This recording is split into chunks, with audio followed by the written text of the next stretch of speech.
Hey, this is McKay Ferrell with Gulfstream Brewing Company. I'm the co-owner and head janitor. We're really proud of the different beer styles and the variety that we provide. We've won multiple medals for our beer over the last 3 years. At the end of the day, we make beers that we love, that we want to drink, and we hope you like to drink them as much as we do too. Come on down, check it out. You're gonna dig it.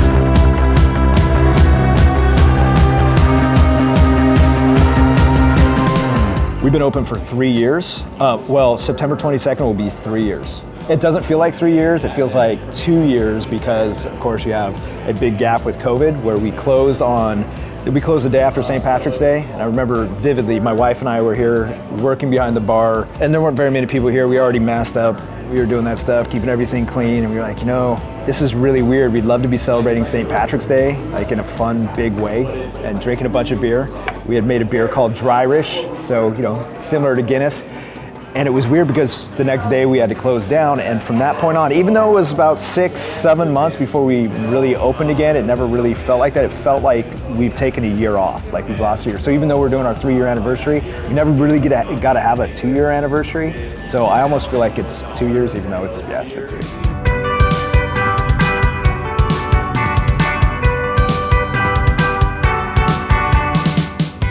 When we first started looking for locations, there was a lot of places that we thought that this would work, right? So we were really excited about a couple of different areas. You could be directly on the beach. That's a cool environment, right? Like you can go and just jump into the water. You can be in a warehouse district. You can be in these other different areas, but this specific area on 13th Street was really appealing to us because there was a lot going on from a community perspective. There's a lot of change that was happening, noticeably. Like there was community involvement. There's something called the CCA, which was Central City Alliance. There's a lot of really good people who were there and kind of helped us along the way to hone in on what we wanted to, or where we wanted to be. Because this is not necessarily a warehouse district, but it wasn't really great at the time, we felt like there was enough community involvement from these different groups that they were going to be building something really cool. And what we saw, so we, first and foremost, we saw this building. We're like, that is really cool. It's a perfect spot for us in terms of space. It was big, wide, open, white, nothing inside. We were like, well, we have a chance to come into this neighborhood, be an anchor, and have a real impact in our community. And we did. So we did that as we were building out. We had tons of folks reaching out here to say, oh, what are you doing? We're really excited. We're here. But we also want to hold events there. Can we support you? Can we do this? And it's been this really exciting thing for us to be a part of because we've seen this whole community come up together. One of the things that really I'm most proud of is we opened a brewery. We started opening a brewery. We didn't really go into it saying we wanted to be a community center, but that's what it's felt like. We've done things with dog rescues, with multiple community groups. I mean, we have 5 major neighborhoods surrounding us, 5 like really core different things, Poinsettia Heights, Middle River Terrace, those types of things. We have had neighborhood association meetings here, lots of them, and the list goes on. So it really turned into more of a community center feel than just a brewery, and that's one of the things that I'm most excited, and that's why we chose this area, was to be there, like to kind of get there, but I'm surprised how much bigger it got. Growing up in the Pacific Northwest, as I mentioned, I was drinking great beer in high school. Henry Weinhardt's was a big deal back then. I had friends that their parents worked for Henry's, and then Henry's was shut down, bought out by Miller. Then it went and did its thing, and now it's being resurrected. But I was drinking great beer back then. When I lived in Arizona, I actually started my career at 21, the day I turned 21, brewing on a 10-barrel system similar to ours. So there was a place that I had bartended that opened a brewery, and I was really fascinated with beer, so they kind of let me help build and brew as they were doing it out. So the day I turned 21, I actually was brewing beer, which was absolutely awesome. So I've been doing it for a long time. I don't want to age myself, but I will say it's greater than 20 years. But the first couple of years were professionally. I got out of the field for a while.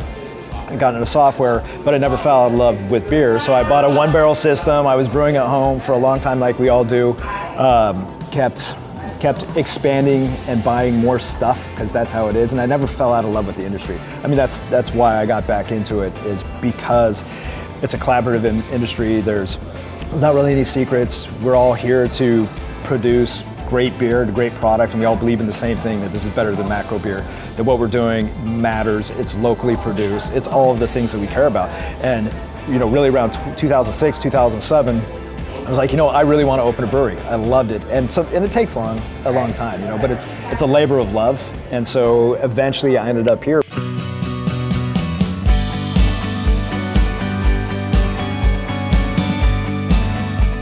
People ask what we specialize in. We specialize in craft beer. Like, that to me matters. I want to bring beer that people haven't had before, or that people have not been introduced to craft or just getting introduced. I want to be able to bring that to them, right? Like, I want people to come in and say, this is really cool. Like, I like this beer.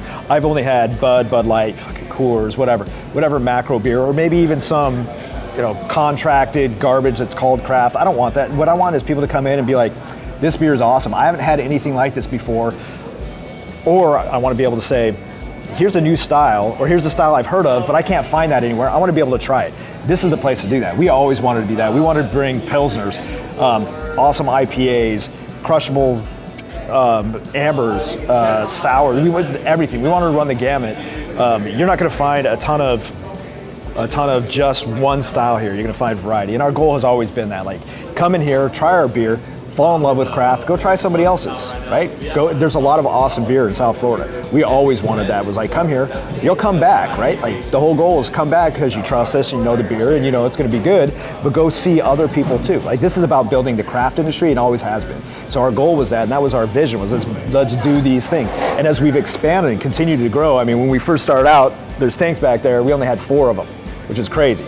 And now we're in year 3, which, I feel like we lost a year because of COVID. We've got this whole place packed out.